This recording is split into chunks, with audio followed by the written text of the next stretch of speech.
when you have an elected official go on that sort of show, it sort of conveys the message that this sort of hateful rhetoric and beliefs are okay. And Republican State Senator Anthony Kern of Glendale appeared on the Stu Peters show a few weeks ago. Peters is a documented anti-Semite. Kern and Peters talked about his run for Congress, pedophiles, and then veered into Christian nationalism and a call to state neighborhood militias to get ready for the election. After Republican Senate President Warren Peterson found out about Kern's use of the Senate broadcast room for the interview, he promptly banned Kern from using the room. The reaction at the Capitol was surprise at the swift punishment. We're back with our politics panel. Stacey Pearson, Democratic consultant at Lumen Strategies, and Republican consultant Marcus Dellartino at First Strategic Communications and Public Affairs. So, Stacey, there was some surprise that Anthony Kern paid a price for that interview. Many people don't know who Stu Peters is. He has a following of about 500,000 people on the internet. Are you surprised Warren Peterson took action and that quickly? It is just performance art. You can't. It's not that what he said and who he was talking to is the issue. You can't use this camera. You can go use another camera. I mean, I think it was the fastest way to try to quash any call for censure or any more difficult punishment for Kern. I mean, it's just lunacy. So just put it to bed. Exactly. Deal with it and move on. Is that the case here, or was there something more at play? I'll point out, Anthony Kern just sat silent while Stu Peters suggested Ben Toma might be a pedophile. Yeah. Stu Peters loves talking about people he thinks are pedophiles. Here's my advice for almost virtually every candidate in Arizona doing crisis comms for quite some time. Don't do a podcast. Just don't. There's little return of value on a podcast.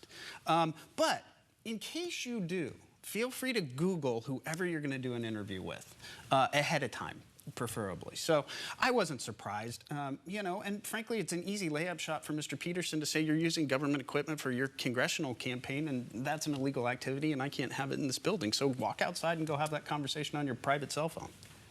All right.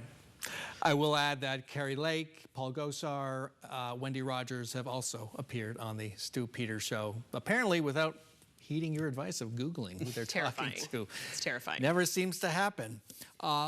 Let's move on to Kari Lake. Last week, a Maricopa County judge set this trial schedule for her the damages portion of County Recorder Stephen Richer's defamation lawsuit against Lake. Lake has admitted liability for defaming Richer. Now a jury will determine damages. The trial will start sometime after September 10th. Before that comes discovery, where attorneys can get phone records, cell phone, etc. What does Lake's summer look like to you while she's trying to campaign in a primary and then, you know, hopefully for her, she believes a general election? Yeah, I mean, she needs to get out of the courtroom and onto the campaign trail. And so whatever she can do to not be present for those court cases and be on the campaign trail is where she needs to be, in establishing her message and bringing it throughout the state, especially obviously in Maricopa County and Pima County. But you know, being stuck in a courtroom is not helping it. You got zero ability to fundraise, zero ability to communicate, and that's where she needs to go. What's at stake for her in this case? I think it's how big of the loss she's going to have to Congressman Gallego. I mean, it is that treasure trove of discovery is the greatest oppo the Gallego campaign could ever receive. I mean, there is undoubtedly tinfoil hat lunacy in those records, and so you know, this is a mistake of her own making, and it is one that is going to determine how big her loss is going to be. And there's also a potential financial penalty, indeed, in the damages portion that she would have to worry about.